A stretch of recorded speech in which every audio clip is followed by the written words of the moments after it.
The first step towards achieving your dreams is having the right coach. Get the best education with forensic classes by Diksha and make your NET forensic exam dreams come true. Download the app now. Before starting today's class, a quick reminder that we have an application. Application की link आपको description में मिल जाएगी, वहां से आप इसे download कर सकते हैं. आप प्ले स्टोर से भी इसे डाउनलोड कर सकते हैं एंड ऐप स्टोर से भी इसे डाउनलोड कर सकते हैं. जैसे आप एप्लीकेशन डाउनलोड करेंगे आपको लॉगिन करना होगा. लॉगिन करने के बाद आप स्टोर पर क्लिक कर सकते हैं. स्टोर में आपको कोर्स लिस्ट मिलेगी. इस कोर्स लिस्ट में से आप अपना डिजायर्ड कोर्स सेलेक्ट कर सकते हैं एंड एनरोल कर सकते हैं. फॉर एग्जाम्पल, अगर मैं फोरेंसिक साइंस नेट की प्रिपरेशन कर रही हूँ तो मैं फोरेंसिक साइंस नेट का कोर्स सेलेक्ट करूंगी. अगर मैं क्रिमिनोलॉजी की प्रिपरेशन कर रही हूँ तो मैं यूजीसी नेट क्रिमिनोलॉजी का कोर्स सेलेक्ट करूंगी. अगर मैं मास्टर्स की प्रिपरेशन कर रही हूँ और मुझे सेमेस्टर क्लासेस चाहिए तो मैं सेमेस्टर क्लासेस का कोर्स चूज करूंगी. फॉर एग्जाम्पल, अगर मैं यूजीसी नेट फोरेंसिक साइंस की प्रिपरेशन कर रही हूँ तो मैं फोरेंसिक साइंस का कोर्स चूज करूंगी. अगर मैं क्रिमिनोलॉजी की प्रिपरेशन कर रही हूँ तो मैं क्रिमिनोलॉजी का कोर्स चूज करूंगी. इसके अलावा सेमेस्टर क्लासेस भी अवेलेबल है एंड फोरेंसिक के फील्ड में जितने भी entrance examination, BSc entrance examination, MSc entrance examination के कोर्सेज भी अवेलेबल हैं. इसके अलावा साइंटिफिक ऑफिसर, साइंटिफिक असिस्टेंट के कोर्सेज भी अवेलेबल हैं. तो आप अगर किसी भी एंट्रेंस एग्जामिनेशन, किसी भी कॉम्पिटिटिव एग्जामिनेशन की प्रिपरेशन कर रहे हैं फोरेंसिक साइंस या क्रिमिनोलॉजी के फील्ड से, तो वो सारी की सारी क्लासेस आपको सिर्फ और सिर्फ मिलेंगी हमारे एप्लीकेशन पे. तो हमारा एप्लीकेशन डाउनलोड आप कर सकते हैं. Get to download our application and start your preparation with us. So basically we have two types of courses in our application, video lecture course and study material course. So video lecture course में आपको सारी की सारी चीजें मिलती हैं. Video lectures, PDF, study material, mock test, previous year question paper, everything. Study material course में आपको सिर्फ और सिर्फ study material, previous year question papers और मॉक टेस्ट मिलते हैं. वीडियो लेक्चर्स उसमें इंक्लूडेड नहीं होते हैं. So that's the basic difference between video lecture course and study material course. So it's clear now. You can join these classes according to your preparation and start preparing with us.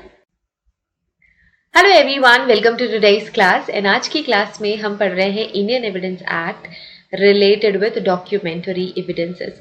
So evidence की perspective में जो evidence act है, Indian evidence act, इसे short में हम IEA भी कहते हैं. तो जितने भी एविडेंसेस हम कोर्ट के सामने प्रेजेंट करते हैं वो सारे के सारे इंपॉर्टेंट एविडेंसेस कोई ना कोई सेक्शन फॉलो करते हैं इंडियन एविडेंस एक्ट का.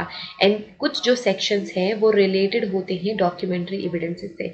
एंड इन्हीं डॉक्यूमेंट्री एविडेंसेस से रिलेटेड सेक्शंस हम आज की क्लास में पढ़ेंगे. Okay, so let's start today's class. Indian evidence act का जो चैप्टर 5 है, Indian evidence act chapter 5 is related with documentary evidences. really very important. आपको यहाँ से क्वेश्चन भी पूछ सकता है कि जो डॉक्यूमेंट्री एविडेंसेस है वो इंडियन एविडेंस एक्ट के कौन से चैप्टर पे समराइज किया गया है.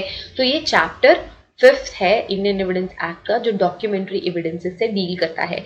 So specifically section 61 of Indian evidence act and section 90A of Indian evidence act fall under chapter 5. तो किसी भी एक्ट में चैप्टर्स होते हैं, सेक्शंस होते हैं.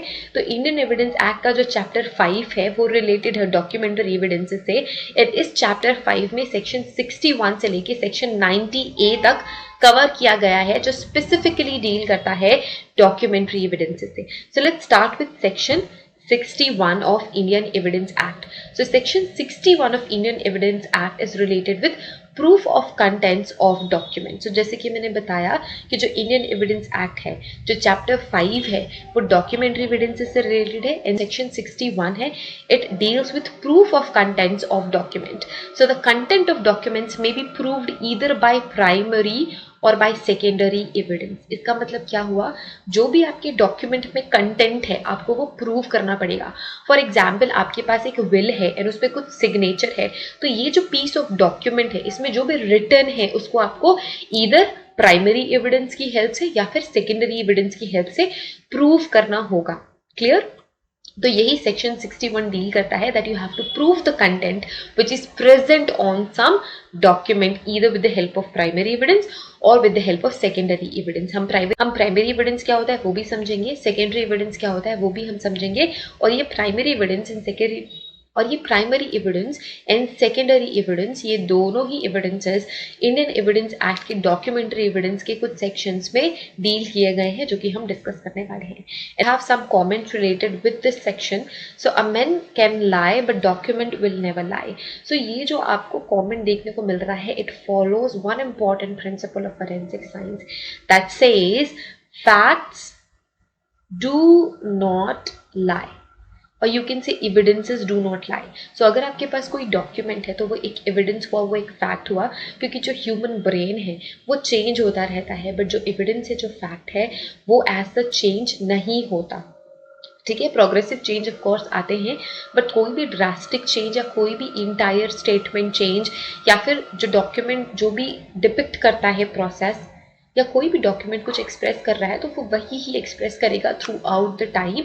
बट जो ह्यूमंस है वो झूठ बोल सकते हैं, एविडेंसेस झूठ नहीं बोलते. तो यही कहा गया है इस कॉमेंट में भी that a person can lie, a man can lie, but अगर डॉक्यूमेंट क्या है, आपका फैक्ट है, it is an evidence. So evidence कभी भी झूठ नहीं बोलते. या वो जब भी आप कोई एविडेंस कोर्ट में देते हैं तो आपको वो प्रूव करना होता है, तब जाके ही उस चीज को, तब जाके ही वो एक्सेप्ट होती है कोर्ट में. That's what the second comment says, that admission of a document amounts to the admission of contents and not its truth. ठीक है, आप जो कंटेंट है वो एडमिट कर रहे हो, ट्रूथ एडमिट नहीं कर रहे हो, ट्रूथ को आपको प्रूव ही करना पड़ेगा. सो this is section 61 of Indian Evidence Act, chapter number 5. Then we have section 62 of Indian Evidence Act, which deals with primary evidence. अभी हमने बात करी primary evidence and secondary evidences की. So primary evidence क्या होंगे और secondary evidence क्या होंगे, ये हमें बताना बहुत ही ज़्यादा ज़रूरी है. तो जो section 62 है Indian Evidence Act chapter 5 का, it deals with primary evidence and section 63 deals with secondary evidence. ठीक है, प्राइमरी एविडेंस क्या है, सेकेंडरी एविडेंस क्या है, ये दोनों ही डील किए गए हैं सेक्शन 62 एंड सेक्शन 63 में रिस्पेक्टिवली. ठीक है, so section 62 deals with primary evidence. So primary evidence वो एविडेंस होता है which concern with document itself which is produced for the inspection in the court. So आप जो मेन पीस ऑफ डॉक्यूमेंट आप court में submit कर रहे हो वही आपका प्राइमरी एविडेंस हुआ. ठीक है, अगर कोई सुसाइड नोट है, तो जो रियल सुसाइड नोट है वो आपका प्राइमरी एविडेंस हुआ. अगर आप कोई जमीन जायदाद के पेपर कोर्ट में प्रेजेंट कर रहे हो तो वो प्रॉपर डॉक्यूमेंट ही प्राइमरी एविडेंस हुआ. सो एक्सप्लेनेशन फर्स्ट क्या कहती है, where a document is executed in several parts, each part is primary evidence of the document. अगर कोई भी डॉक्यूमेंट मल्टीपल पार्ट्स में डिवाइडेड है तो उसका हर एक पार्ट प्राइमरी एविडेंस ही होगा.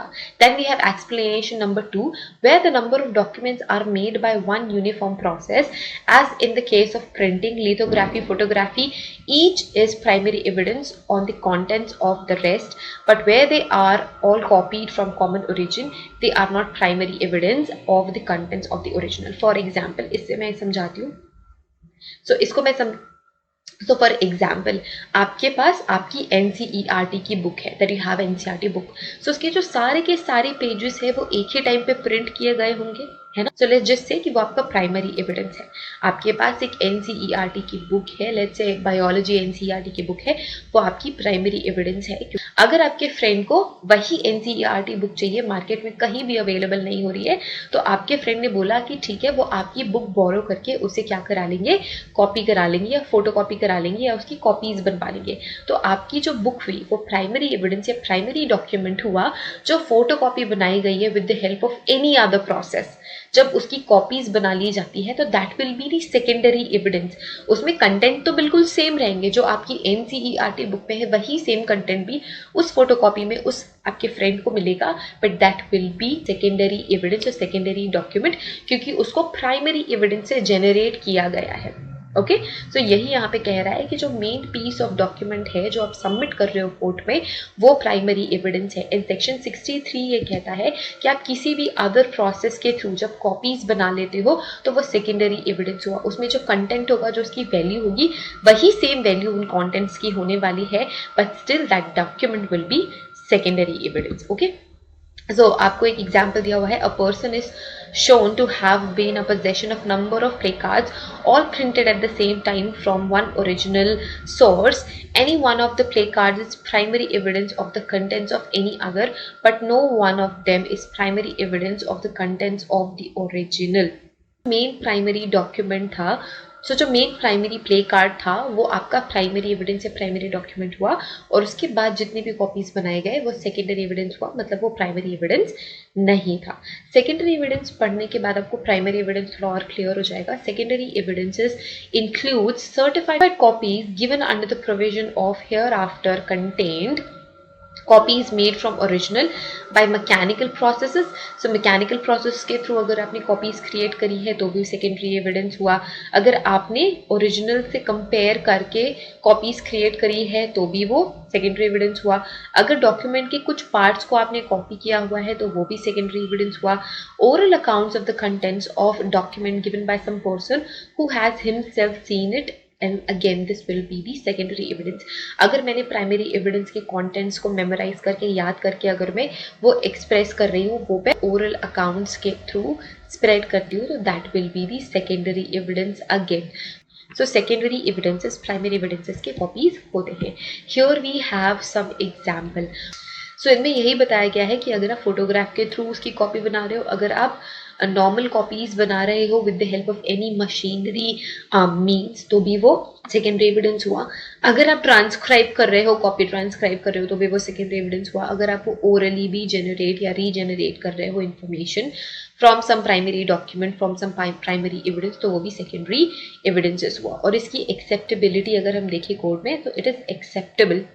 जो सेकेंडरी एविडेंसेस होते हैं वो एक्सेप्टेबल होते हैं, एप्लीकेबल होते हैं। अगर प्राइमरी एविडेंस प्रेजेंट नहीं है या प्राइमरी एविडेंस डिस्ट्रॉय हो गया या प्राइमरी एविडेंस के साथ कुछ भी प्रॉब्लम है तो सेकेंडरी एविडेंस एडमिसिबल होते हैं, अप्लाई किए जाते हैं कोर्ट में। Okay, tape recorded statements are admissible in the evidence. Certified copies of money lender licence are admissible in the court as an evidence, तो वो एडमिसिबल होते हैं कोर्ट में, इसकी कोई एज सच प्रॉब्लम नहीं है। Next we have section number 64 जो हम नेक्स्ट क्लास में कवर करेंगे। आज की क्लास में हमने कौन कौन से सेक्शन कवर करे? हमने 3 सेक्शन कवर करे हैं। Section number 61 which deals with the proof of contents of the document, मतलब आपके डॉक्यूमेंट में जो भी कंटेंट है आपको प्रूव करना पड़ेगा। कैसे प्रूव कर सकते हो? प्राइमरी डॉक्यूमेंट के थ्रू प्रूव कर सकते हो, सेकेंडरी डॉक्यूमेंट के थ्रू प्रूव कर सकते हो। प्राइमरी डॉक्यूमेंट डील होता है सेक्शन नंबर 62 में, that is primary evidence, and secondary document आपके कवर होता है सेक्शन नंबर 63 में। तो सेकेंडरी एविडेंस प्राइमरी एविडेंस से जनरेट किया गया होता है किसी भी मीन्स के थ्रू, तो वो सेकेंडरी एविडेंस हुआ। प्राइमरी एविडेंस आपका मेन डॉक्यूमेंट, आपका मेन एविडेंस होता है। So this is about it everyone. I hope this video is helpful to you. सो अगर आपको ये वीडियो पसंद आई तो आप इसे लाइक कर सकते हैं, शेयर कर सकते हैं, एंड अगर अभी तक आपने हमारा चैनल सब्सक्राइब नहीं किया है तो आप हमारे चैनल को सब्सक्राइब कर सकते हैं इसी तरीके की और भी इंफॉर्मेटिव वीडियोस के लिए। अगर अभी तक आपने हमें टेलीग्राम एंड इंस्टाग्राम पे ज्वाइन नहीं किया है तो उसकी लिंक भी आपको डिस्क्रिप्शन में मिल जाएगी हमारे एप्लीकेशन लिंक के साथ, तो आप हमें वहाँ भी ज्वाइन कर सकते हैं। Thank you so much everyone again for watching this video. Have a great day ahead, take care of yourselves and see you guys in the next video. Till then take care, bye.